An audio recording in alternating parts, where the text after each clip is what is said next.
Welcome back to Morgan's video blog, Morgan's online blog in video format. Today I'm here to share with you my top 5 tips for reading your own work. As you might know, I do some voice acting for the folk tale audio drama Anansi Storytime at anansistorytime.com, where I've been everything from a narrator to many different goddesses to a turtle. Plus, as a writer looking for an agent, I'm dreaming of that day when people show up to listen to me read my own work, however terrifying that would be. So when I see panels reading your own work at conventions, I like to show up and see what else I can pick up. Usually they're workshops. This year at Balticon, the session was more of a panel with a round or so of audience participation at the end. But I learned a lot of things specific to reading your own manuscript that I didn't already know. So from that panel, here are my top 5 tips for reading your own manuscript at an author reading. 1.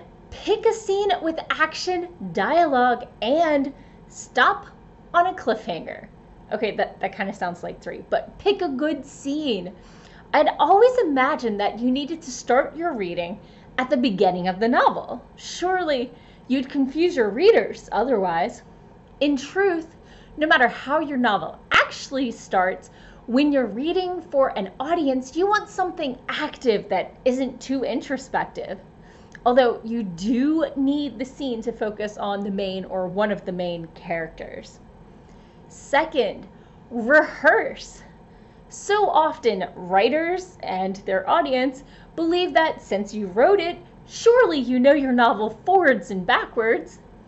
But even if you aren't a writer, can you remember a joke you wrote, maybe posted 3 months ago with the exact wording? Probably not. I promise this isn't a marker of a fake writer or someone who's not meant to do this.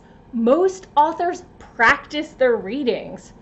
After several read-throughs, you'll get to know how many pages will typically take you to the 1-minute mark, or the 5-minute mark, or the 20-minute mark, whichever length of reading you're preparing for. And make sure to give yourself a little extra script if you need to be sure to fill the time. Nerves and a live audience make most people speed up no matter how much they've practiced. Feel free to give an intro and talk about the book and yourself and the story, not just telling the backstory, but selling yourself and the novel. You don't just have to read during a reading. Who knew? Tip 3, print it out and mark it up. A lot of authors print that scene out in big font so they don't lose their place and they mark it all up. Put in pauses where you want to raise your pitch, where you want to lower your volume. Highlight the different characters' dialogue in different colors. Whatever you need to make the reading more exciting to listen to. Which leads us into tip 4. Be expressive. Use multiple voices, those ones you just highlighted in different colors. Use over-exaggerated faces. If you commit, so will your audience. When someone is having fun reading, so does their audience. Think about reading a child a bedtime story. You don't just read it. You make the voices, you make the pouts. You want the story to be enjoyable to the kid. Unless you really want them to fall asleep. Maybe that's where I've been going wrong.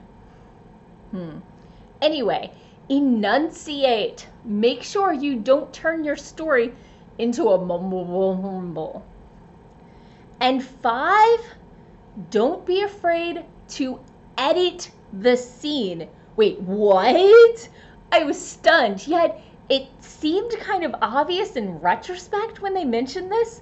I'd always imagined half the audience having the scene memorized and ready to ding you if you misspoke a single sentence. But That's not who you're reading to. This audience wants you to succeed. They've shown up ready to be entertained and to have the experience of the words being spoken by the writer, to have something fresh and new.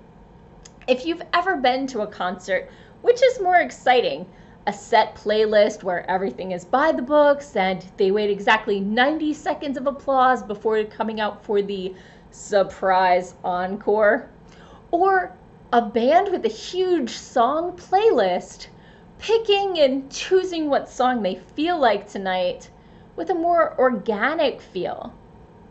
The audience is there for your take on your manuscript, the sound of foreshadowing in your voice, the excitement of the scene, the wrinkled nose, and a character's disgust at kiwi. What can I say? Some characters have no taste. So make it easy for them to love your reading.